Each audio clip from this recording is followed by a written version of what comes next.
Hello, my 8th class children. How are you all? Welcome back to my channel Gyan Knowledge Hub. So, children, in this video, I'm going to share with you the detailed summary of the chapter Biba Chaudhary, the beam of light that lit the path of women in Indian science. So, I have tried to make this summary very simple for you all so that you can easily attempt any question answers. तो मैं साथ साथ में आपको हिंदी में भी समझाऊंगी lesson पूरा का पूरा, तो ध्यान से सुनिएगा and watch the video till the end. Okay, so let us start the video, but before that, if you have still not subscribed my channel, please subscribe it. So this chapter is about Biba Chaudhary, India's first woman physicist. So ये India की first woman physicist थी. Physicist is कौन होता है? Physicist जो physics को study करता है. And she was born in 1913. देखो, बहुत पुराने टाइम में she was the first Indian physicist. In 1913 में वो बॉर्न हुई थी कोलकाता में. In those days women were discouraged from getting education. तो आपको पता है उस ज़माने में जो गर्ल्स हैं उनको ज़्यादा पढ़ने के लिए इनकरेज नहीं किया जाता था, रादर मना किया जाता था पढ़ने के लिए. But Bibha was different. From an early age she had a strong desire to learn and refuse to follow the traditional path followed by women. तो ये जो बीबा चौधरी थी ये बहुत अलग थी बाकी लड़कियों से.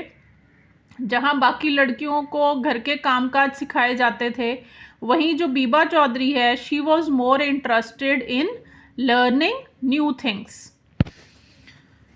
हर determination to study science was rare because very few women were in scientific fields. और सिर्फ उनको लर्न करने का, सीखने का ही शौक नहीं था. ज़्यादा रेयर बात तो ये थी कि उनको साइंस में इंटरेस्ट था, और उस ज़माने में साइंस की फील्ड में लेडीज़ बहुत ही कम इंटरेस्टेड होती थी. She studied in Bose institute and became the first Indian woman to excel in high energy particle physics. तो उन्होंने अपनी एजुकेशन जो है वो बोस इंस्टीट्यूट से ली, जो कि one of the prestigious institutes हैं साइंस के लिए इंडिया में. और वहाँ पे उन्होंने किस में स्टडी किया? High energy particle physics. Her journey was difficult because the scientific world was dominated by man. और आपको जैसे पहले ही मैंने बताया कि बहुत पुराना ज़माना था, तो साइंस के फील्ड में तो लेडीज़ थी ही नहीं, सिर्फ मेन थे. तो इसलिए उनकी जो जर्नी है बहुत ही डिफ़िकल्ट रही, क्योंकि ज़्यादातर जो है वो इस फील्ड में मेन थे. But Bibha did not give up.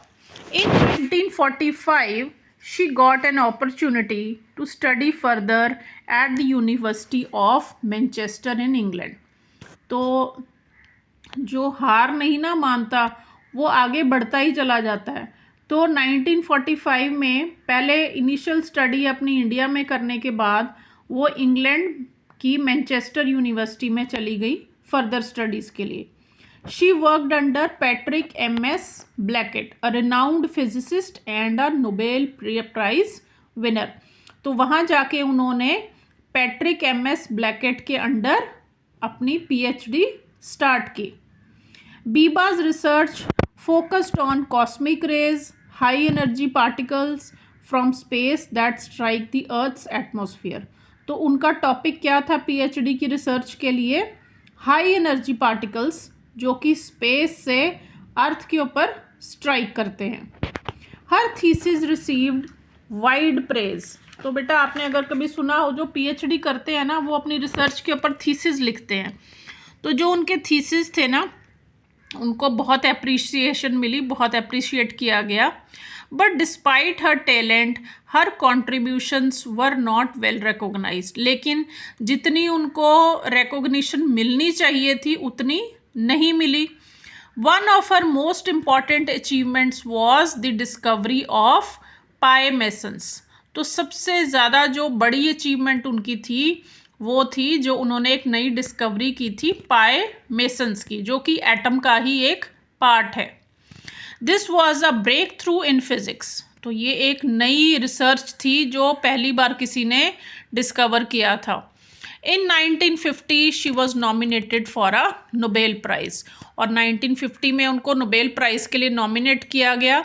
वो बात अलग है कि उनको कभी मिला नहीं नोबेल प्राइज़, लेकिन नॉमिनेशन उनकी हुई थी।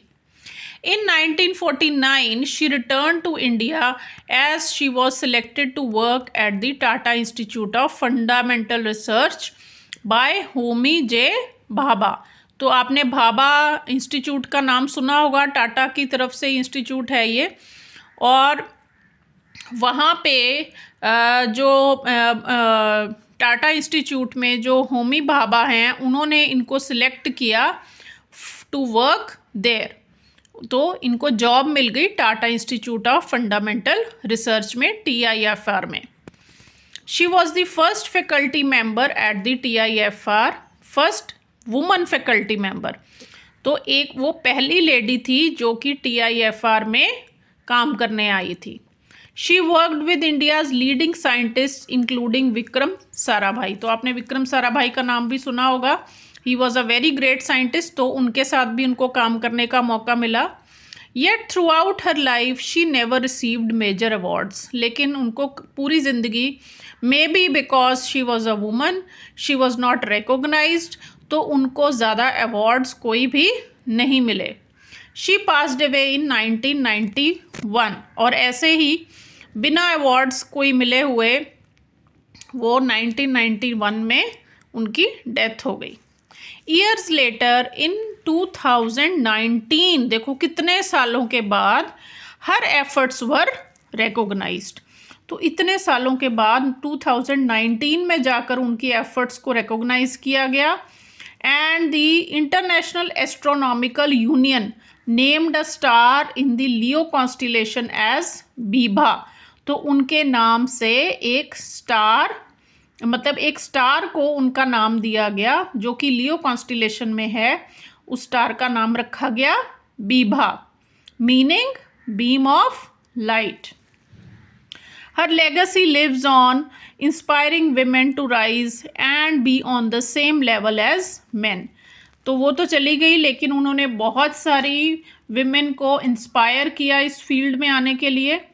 और आपको पता ही है, जैसे for example in ISRO women lead cosmic missions like Chandrayaan 3। आपने मिशन मंगल अगर मूवी देखी हो, उसमें देखा होगा बहुत सारी साइंटिस्ट हैं, लेडीज़ हैं, इसरो में काम कर रही हैं आज भी। तो वो सब कहाँ से उनको इंस्पिरेशन मिली?